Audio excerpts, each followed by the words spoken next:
Hello everyone, and welcome to this vlog on the next batch of the lab jars.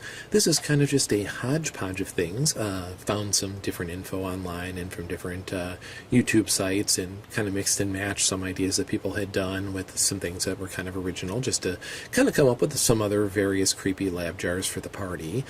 Just as a quick reminder, in case you haven't seen the original Head in the Jar vlog, that was the last one, you can check that one out if you're interested. But here's a little snapshot of where I plan to put these. There's a little counter in our basement, so these are going to be part of the Insane Asylum portion of the party. The one that I already did was the Head in the Jar, which was my face, which wasn't too flattering. But so this time around, I am going to just do a variety. The first one here is another version of a Head in the Jar. This time I got my wife to press her face up against there, and fortunately she didn't turn out too much better than I did. But they're supposed to be cut off heads in jars, so they're not supposed to look pretty. So it kind of followed the same general procedure, but since this one was a little bit smaller of a jar, I had to shrink down the scan using Photoshop, but did the same general procedure. Put it in the jar, rolled the paper, taped some wig hair to the top and the sides, actually included a little bit more wig hair this time, so it worked out well, kind of covering the tops and the bottoms. But then just wrapped some twine around the top and the bottom and hung a tag on there, and that was pretty much it for this one. The next one in line is just a creepy, like, shrunken head thing that I had just had for years as a miscellaneous Halloween toy, but I thought it would look cool in a jar. Just as a little side bar here, the liquid that is going to be in the next one of these are all shampoo. It is a VO5 shampoo that I just picked up from an Osco, and it's just, here's a picture of it on the screen, so in case you wanted to take a peek at what the label looked like. But it makes a really kind of cool amber kind of effect. Tried using some green shampoo and also some conditioner. The conditioner ended up being way too thick. You couldn't see through it very well. But this one actually ended up turning out really well. I'd planned on mixed and matching colors, but this turned out so well I ended up buying some more and used it for the rest. So in case you're interested, that's a shampoo that you would use. But this little guy was just a creepy head that I had that I thought would look cool. So I just, same procedure, put it in a jar. I believe this one was a peanut butter jar, and then just wrapped some twine around the top and threw a tag on there as well.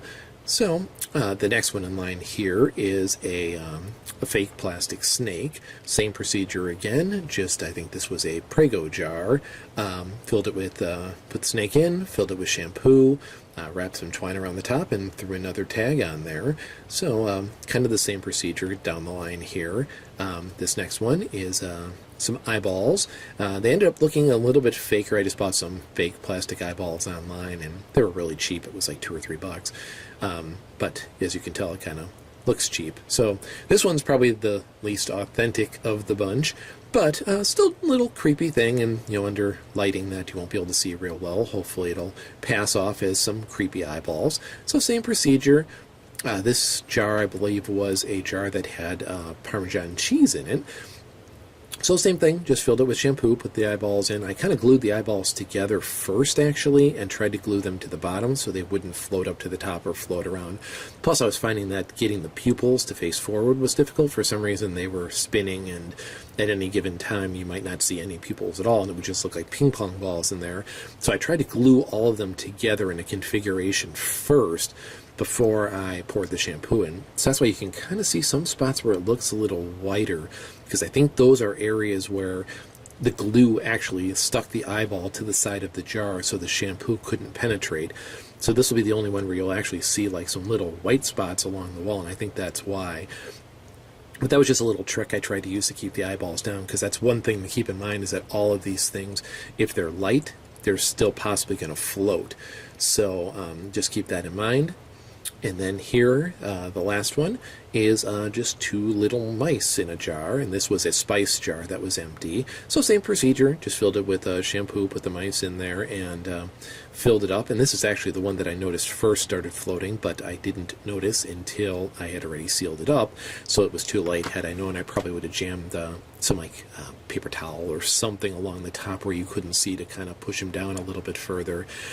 So that's pretty much it. It was pretty much the same general procedure for most of these. Find an empty jar, put your objects in there, glue them down if you think they're going to float, or glue them to each other, fill it with the shampoo, and then put the top on, wrap it with twine, put a little tag on it, try to come up with some kind of kooky little affliction for all of these, and that was about it.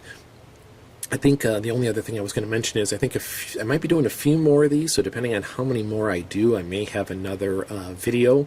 One last thing I wanted to note is when I do the lineup on the day of Halloween, I was thinking of trying to find, I know I have some old tea lights from last Halloween from different various things that we used that I'm going to try to put behind the jars.